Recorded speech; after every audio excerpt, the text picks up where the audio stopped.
कधीच नाही चुकणार तुमचे फेवरेट टीव्ही शोज झी5 सोबत, तेही एकदम फ्री।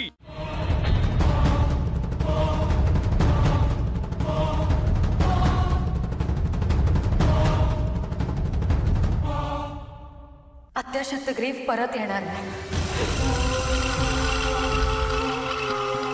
तुम्ही कोमात गेल्यानंतर शतग्रीव ईशाला घेऊन गेला होता आणि ईशाला शोधत आम्ही कलकत्त्याला पोहोचलो।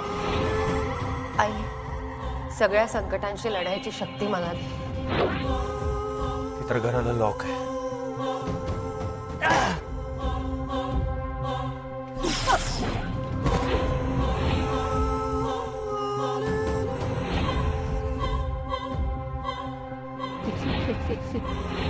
मान्य कर, मातृत्व देवत्व याहूनही मोठी शक्ती अस्तित्वात आहे आणि ती म्हणजे शतग्रीव। तुझ्या डोळ्यात देखत तुझी मुलगी 10 असुरांचा वंशज होईल। माझा विषारी पाना आता हिला माझा वंशज बनवेल, नाहीतर कायमच संपवेल।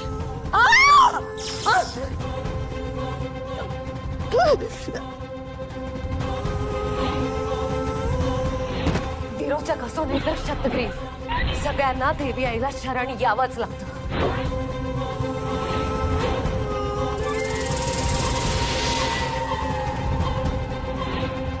आणि तेव्हा त्रिनयना देवी आईने मला दिव्य दर्शन दिलं आत्या। हो आत्या,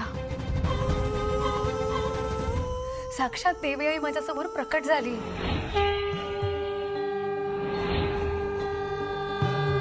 नेत्रा, आता तुझ्यावरची संकट जरी टळलेली असली तरी तुझी जबाबदारी अजून संपलेली नाही। आता वेळ आहे मैथिलीला आधार देण्याची। तू एक आई आहेस नेत्रा, तूच एका आईची वेदना समजू शकतेस आणि म्हणूनच मनात कुठलाही किंतु परंतु न ठेवता मैथिलीला आधार दे।